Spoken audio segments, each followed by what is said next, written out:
Okay, so we're pulling from a few things here, primarily Eric Duhatschek's recent piece on The Athletic, where he discusses NHL upcoming UFAs and whether or not these guys could act as potential rentals for other NHL teams. Here's the piece on The Athletic, Duhatschek's notebook, Jonathan Toews and his return to the Chicago Blackhawks lineup, and a very early UFA watch.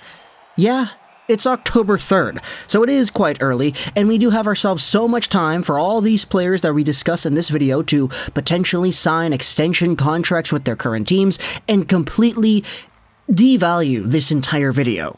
But that does not mean that we cannot talk about it because it's cool discussion and it's interesting to, at the very least, acknowledge that it indeed is present. So we're going over onto Specters Hockey to the recent edition on October 3rd here, discussing what exactly it is Duhatschek writes in this notebook. He goes over the UFA class of 2022 and talks about the trade candidates, or at least who could become trade candidates. These guys are all expiring at the end of this season, and should their teams not really be in a position to compete in the Stanley Cup playoffs and they want to start rebuilding or getting assets or whatever, it would serve itself as an option to say, okay, well, this guy is expiring. He's a pretty good player and we kind of suck. So we'll trade him here at the trade deadline, get some draft picks back, use those draft picks at the upcoming draft to get some prospects, and we can kind of kickstart our rebuild or add to an existing rebuild because some bad teams do have very good players.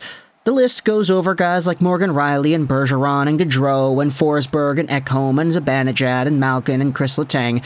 And sure, it would be great to go out there and make a video about all of those guys combined, but they're all pretty big topics with different implications in different situations, so I'm going to skip talking about Morgan Rielly and Chris Letang and Malkin and all that. We'll probably make some other videos as the year goes on if we don't have any resolutions to those stories over there.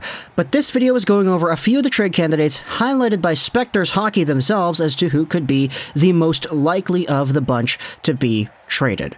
As for what Eric Duhatschek writes about in his piece, he pointed out that the players that belong to clubs that see themselves as playoff or even Stanley Cup contenders will most likely keep their players, retaining them as own rentals, saying to themselves, okay, well, we have ourselves a good team, we're going into the playoffs. Instead of trading away a draft pick or a prospect for a rental that'll go away in the free agency period next season, we can just use our own guy as our own rental. That's what a lot of people were talking about with Morgan Rielly, saying that he is particularly a rental, an own rental situation here, for the Toronto Maple Leafs, because it's not like they traded anything to get Rielly. They drafted him all the way back in 2012, but he is expiring. They don't know if he's going to come back. It'll be tough to make the money work out with this extraordinarily money-deprived Toronto Maple Leafs team and a pretty good defenseman in Morgan Rielly. So if the Leafs just go out there and try to use Rielly as their own rental player, and he leaves in the offseason, I mean, if you guys go to the third round or the finals or whatever, will it really be all too bad?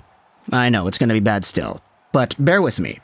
Next up in the article over here, the prime trade candidates will likely come from the clubs that could be out of playoff contention with 5 weeks remaining in the regular season.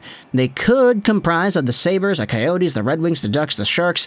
Trade bait could include Sharks center Tomas Hertl, Ricard Raquel, and maybe even Mark Giordano. Those are other videos too that we can talk about as the year goes on. But these teams are pretty much the ones that could probably see themselves as out by the time the trade deadline rolls around, and therefore a lot more willing to trade away some of their guys at the trade deadline, which is going to be a few weeks before the Stanley Cup playoffs begin. Specters notes go over a few other guys from the trade situation over here that could actually be candidates, but I wanted to focus on 2 of the names from the original list. This is highlighted by Specters in the notes portion as well. Keep an eye out for the Flames' Johnny Gaudreau and the Predators' Filip Forsberg. These clubs are not a sure thing to reach the 2022 playoffs. Trade speculation has dogged Gaudreau for the past 2 years. Ekholm seems more likely to be re-signed by the Predators than Forsberg, who could get around $8 million annually on the open market.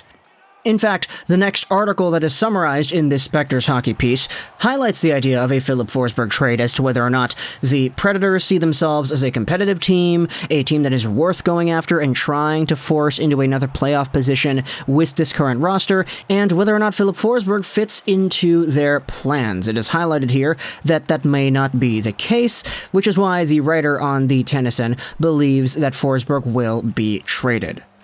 So here's our topic for today's video. Johnny Gaudreau, 28 years old, 5'9", 165, making $6.75 until the end of this season, where he will be a UFA.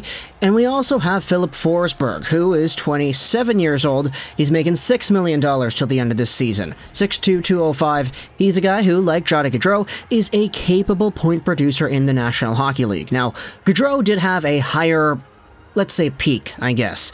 99 points, 82 games played in 2018-19, definitely not anything to scoff at. He did kind of drop off after that, was never really the over-point-per-game monster like he was back in this season. By no means, though, was he bad. 58 points in 70 games in 2020, and 49 in 56 in 2021. You will go out there and frequently remember with Johnny Gaudreau the constant outcry from Flames fans saying that this guy deserves to be traded off of his performances in the playoffs and all that stuff. It's been up and down for Johnny Gaudreau. He's been good some years, he's been a little bit worse other years, but in general, he is an elite player playing on a team in Calgary that isn't really going to be all too good. Maybe, I don't know, they could be good, who really knows, but like, is it really likely?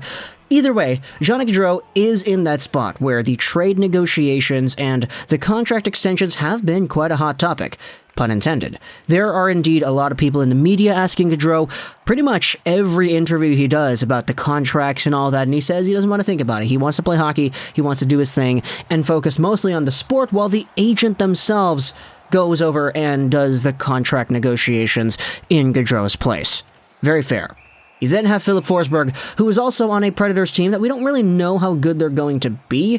I mean, they've started to take on a little bit more projects over here. They just traded away Ryan Ellis. You have yourselves Cody Glass, who is projected towards being a pretty good player in the long term, who is now going to be your guy that you're going to try to develop.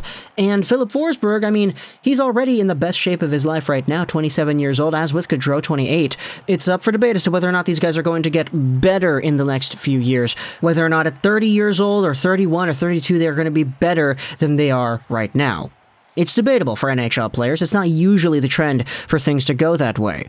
But for Filip Forsberg, he's a guy who at his best is indeed a point-per-game-ish kind of guy. He had 64 points in 67 games played in 2018. That was back when he was, 24 years old? He had 50 points, 48 points, and 32 points in the next few seasons. Injuries always kind of slowed him down, but this season, he did kind of return to that just under point-per-game form. However, the team he's playing on this season is probably going to be a tad worse than last year. So, for Filip Forsberg, he's a guy who, based off of the Nashville Predators sentiment that I've been seeing over here all over the media, it pretty much just depends on how good the Predators are. If this team is making the playoffs, if they're as good as they were in the previous few years, then okay, sure, there's no real reason to go out there and trade away Forsberg to limit the potential output of your hockey team in the playoffs. But if the Predators end up being a little bit worse, then okay, that's probably the end. That's the end game right there. You might trade away Forsberg and essentially flip the switch onto rebuild mode. It is the signal that a rebuild is coming. That is the article over here, summarized in Spectre's Hockey, written on Tennyson. So when it comes to these two guys, it's ultimately team dependent, isn't it? If Calgary does well, it would be more reasonable for them to keep Gaudreau, especially since the history he has had in this team has been pretty deep. For Forsberg, same thing goes on with the Predators, but if these two teams are a lot worse than everybody expected them to be, which is a very real possibility, and certainly one that I do not want to rule out, we might be in a position to see a guy like Johnny Gaudreau actually get moved to a playoff contender. You usually see guys who are somewhat in the middle of your lineup, or top 4 defensemen who are really good in the penalty kill, get traded away as rentals for playoff teams. But it's rare that you actually see top-tier stars. And sure, while Gaudreau and Forsberg have not really been at the top of the points charts in the past few seasons, their overall skill sets, holistically, if you project it over 82 games, and in terms of the way these guys dominate their own teams, it is above and beyond that standard. So talk to me in the comments, what do you think about Johnny Gaudreau and Filip Forsberg? If you're a Predators fan, do you see Forsberg or Ekholm staying or going? These are the two UFAs to be on your team, but this video is going over Forsberg a little bit more. If you're a Calgary Flames fan, do you think Johnny Gaudreau is getting traded, or is it really just as team-dependent as I believe it to be? Talk to me in the comments if you're a Flames fan or a Predators fan, what your opinions are on that. If you're a fan of any other teams, would you like to see your squad acquire a Forsberg or a Gaudreau, and what would be the most that you would give up for that? So let me know in the comments what you think. I hope you enjoyed this video. Rosén, and bye.